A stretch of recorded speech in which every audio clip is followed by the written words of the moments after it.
Fala, Dev, tudo bom por aí? Hoje eu separei então um momento aqui pra gente conversar sobre codificação de modo geral e mostrar para vocês algumas variações que existem, além da codificação padrão que a gente conhece. Existem algumas outras variações dela que são abstrações de como ela é feita, e hoje a gente vai dar uma olhada aqui e conversar sobre cada uma das três possibilidades. Então, para começo de história, é importante a gente entender que todas as três formas, elas são variantes do hardcode. E o que é o hardcode? Ele basicamente é a codificação propriamente dita, é escrever linhas de códigos em alguma linguagem de programação, assim como a gente já está acostumado. Então a gente vai ter lá Java, Python, JavaScript, seja qual for a linguagem, a gente vai programar e isso é chamado de hardcode, né? Com o tempo foram surgindo alguns outros níveis de codificação que tem algumas controvérsias, inclusive dentro da área, se são ou não, se podem ou não ser tratadas como codificação, mas existe a codificação low code e no code, low de baixo, né, de pequeno, e no de sem, de não codificação.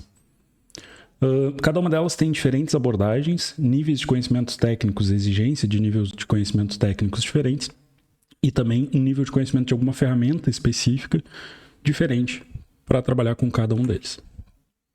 Primeiro, então, indo de baixo para cima, tá, do mais abstraído para o menos abstraído, a gente tem o no-code. O no-code, ele permite que a gente consiga criar soluções, resolver problemas, né, sem a necessidade de escrever nenhuma linha de código. Tá, então, aí entra, na verdade, essa controvérsia de se ele é ou não, se ele pode ou não ser considerado como programação, porque eu não estou, de fato, codificando alguma coisa, né? Então, para que ele é usado ou como ele é usado?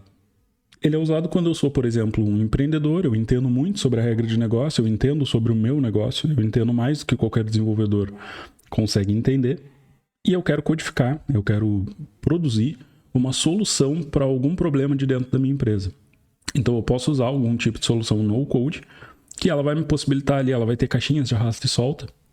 Eu consigo ali clicar e arrastar, monto como se fosse com peças de Lego, eu monto o meu próprio sistema e eu dispenso, entre aspas, a necessidade de um desenvolvedor ou de uma equipe de desenvolvimento para o meu sistema. Logicamente ele traz consigo seus prós e contras, né? Então, o primeiro pró é que ele é acessível. Então, uma pessoa que não é programador consegue fazer uma solução se utilizando de ferramentas no-code. Ele também é rápido no desenvolvimento, porque eu não preciso codificar as soluções. Eu simplesmente vou ali, o que eu estou vendo visualmente é exatamente o que vai virar o meu sistema, né? Então, não existe essa migração. Quando a gente está codificando, a gente vai escrever coisas e esse texto vai ter que virar visual em algum momento. Então, não existe essa transição de texto para algo visual. Então, ele já é visual desde o início. Então, ele acaba sendo um pouco mais rápido o desenvolvimento. Mas, logicamente, ele tem alguns contras, né, que eu elenquei 2 aqui. O primeiro é a limitação de personalização, porque ele vai ser de clicar e arrastar. Então, a gente vai segurar alguma coisa, arrastar para um canto, puxa, muda o nome, muda a cor, muda, enfim. Só que quem vai definir o que pode ou não ser personalizado é a ferramenta de no-code que a gente está usando para fazer essa aplicação. Então, ele vai ter muitas limitações em relação, por exemplo, em comparação ao hardcode. E um outro ponto é que existe uma dependência da plataforma. Então, como eu estou dizendo desde o início, a gente vai precisar usar uma plataforma para trabalhar com no-code. E essa plataforma, na verdade, o que ela vai fazer é pegar aquilo que a gente está fazendo ali de forma puramente visual e transformar em código, porque o sistema só entende código. Então, ele vai ter que converter isso em algum nível, só que isso é abstraído, o que significa que não é a gente que vai fazer, é o próprio sistema que vai fazer essa operação. E então, quando a gente está tratando aqui do no-code, existe essa dependência da plataforma. Porque eu tenho todas as limitações da plataforma, como a gente já viu, e além disso eu tenho as dependências. Qual é o problema, então, de ter essa dependência? Se a plataforma para de funcionar, por exemplo, se cai o sistema da plataforma, o meu sistema fica fora do ar. Se a empresa que é dona da plataforma fecha as suas portas, eu também perco a minha aplicação. Se ela muda os planos dela, por exemplo, os planos que eu uso ali para as necessidades que eu tenho, o plano que eu uso hoje custa $2 e aí agora vai passar a custar 200. Então ou eu abro mão da ferramenta, ou eu me adapto aos custos que forem impostos pela ferramenta. Eu separei aqui também uma lista com 3 exemplos de plataformas de no-code, tá? Essas aqui são algumas bem famosas, e existem várias outras, tá?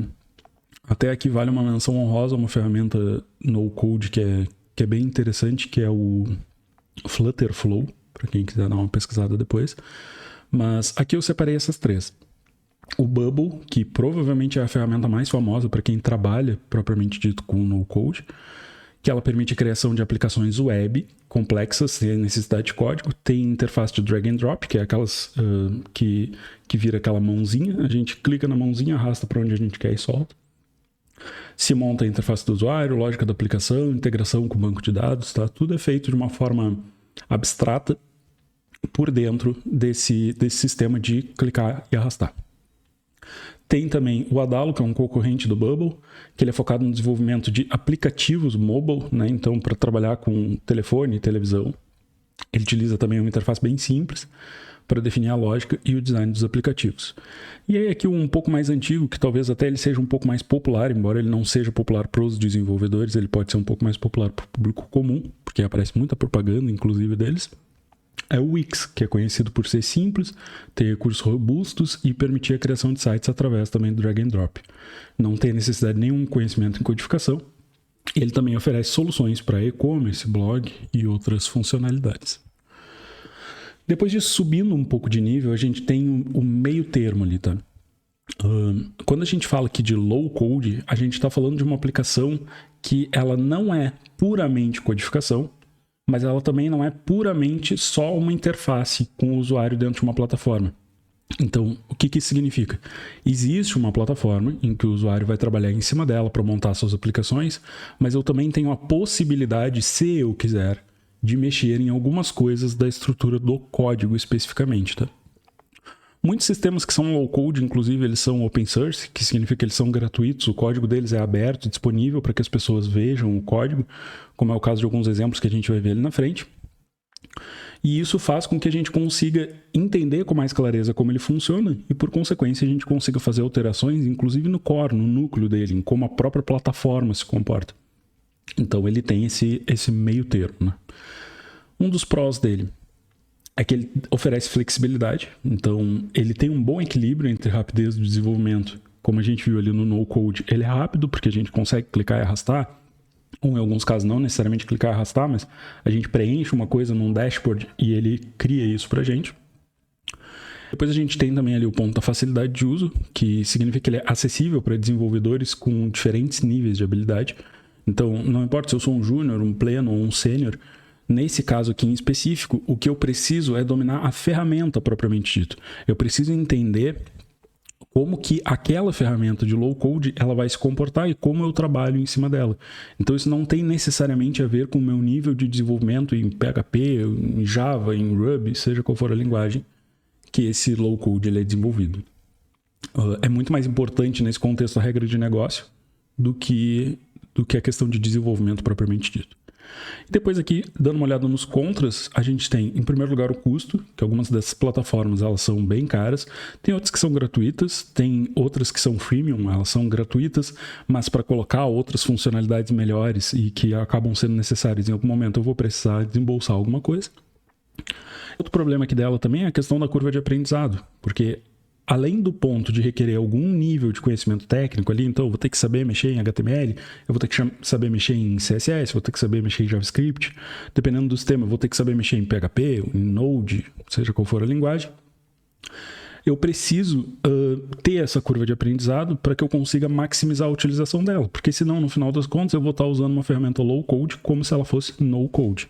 Tá? Tem muita gente que faz isso e, dependendo de como for, pode até atender os requisitos e talvez até de forma gratuita.